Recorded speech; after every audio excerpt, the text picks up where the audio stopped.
Companies can add new ingredients to food products, label them as generally regarded as safe, and not provide the FDA with complete information about whether these ingredients are actually safe. That's right, Sheridan. As you can see behind me, cars are whipping by as they head I-81 northbound. Now, the further they go, the more construction they will run into. The I-81 viaduct project will be completed in 8 phases, with the last phase projected to be done at the end of 2028. Now, there hasn't been a recent stream of heat, but you are in luck because you will not be swerving on those corners. As you can see behind me, we do have snowfall on the ground, but there is no ice. Roads are very clear today, and we have just a bit of wind gusts. The city's lawsuit asks a judge to bring a new owner here.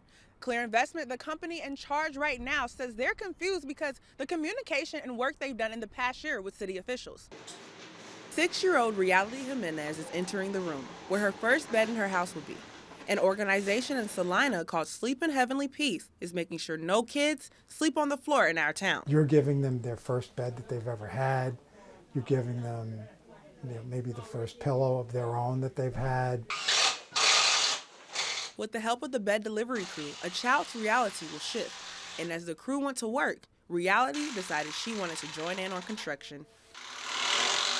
All right, good job. Good job. There you go. All right. Beds are built, assembled, and delivered to recipients' home, with teams delivering 6 to 7 beds every Saturday morning. Wait, am I being down here today? Not only do they get a bed and a pillow, but they also receive a pillowcase and blanket. Who made this blanket?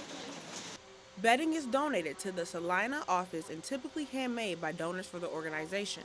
As a kid, Dave Holcraft was once in foster care. Now he's the building manager at Sleep in Heavenly Peace. We can come in and maybe give a child a little bit of luck, just like the luck I had. That's my perspective. Give them a little bit of luck.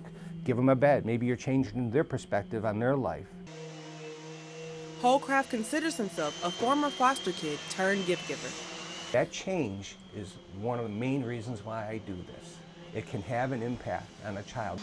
Volunteers are devoted to all children sleeping in heavenly peace. Mya Alysia, NCC News. So this is more than enough. Because if you need more meat, we could get you more meat. No, this is good. Gaylen Murphy Stanley is the lady who devotes her time running the Interfaith Community Cooperative at University United Methodist Church. The organization provides food, clothing, and hygiene supplies to people in need. Try to figure out how to fix that person or help that person be better. And that's where the social justice comes in. How can I help this person get to a different place and be their best self? Growing up in a family of social workers gave her a front row seat to social justice work, an experience that shaped her life's path. The organization serves the community through multiple programs, including emergency food distribution, to-go community breakfast, and a clothing room. In 2020, when Murphy Stanley saw social workers waiting up to 3 hours in food lines for their clients, she had to help. And I really was struggling with the management of that amount of people waiting that amount of time, food thawing on the street, all of the things. I started kind of filtering them out and saying, let's do this after hours with you, and you can come into the building, or I can meet you outside with the food you need. This led to the creation of Professional Distribution, a new initiative specifically for social workers. Potatoes, are you kidding me? This is awesome. Each care package is designed to feed a family of 4 for up to 5 days, packed with balanced meals that match their needs. A lot of times, I have people that have done like 25 years in prison and they get out. Some of those times people don't know exactly what it is that they might need. Donations come from the Food Bank of Central New York and local food manufacturers and growers. Syracuse City residents can contact her by email at outreach@uumcsyracuse.org. Mya Alysia, NCC News. Laurel Flanagan and Joyce Reed are 2 of the people behind Operation Northern Comfort. This organization helps volunteers build homes, handicap-accessible ramps, desks, and bookshelves.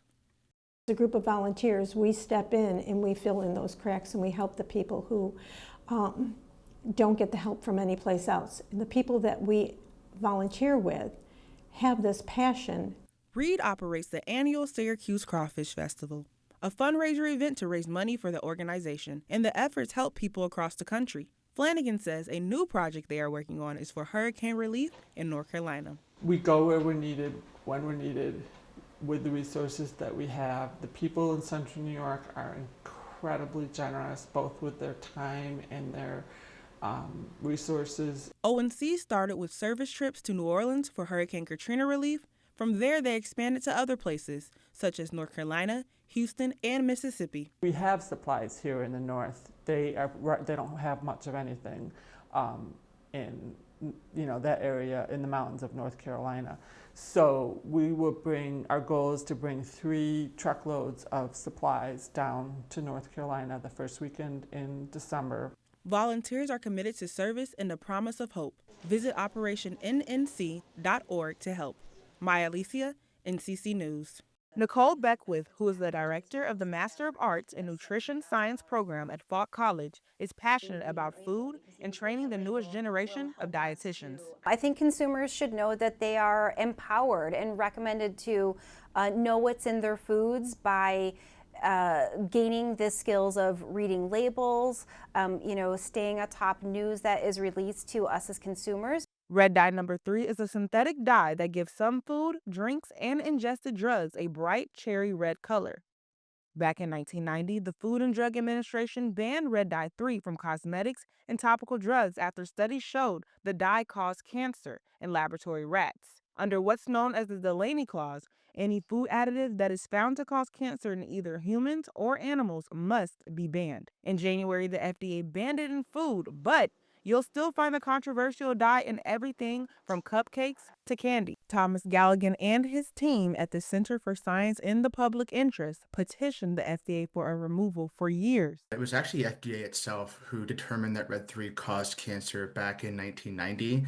And back then, at that very moment, they were obligated to ban it. And that didn't change over the next 35 years. And so it really shouldn't have taken any petition to get them to do that.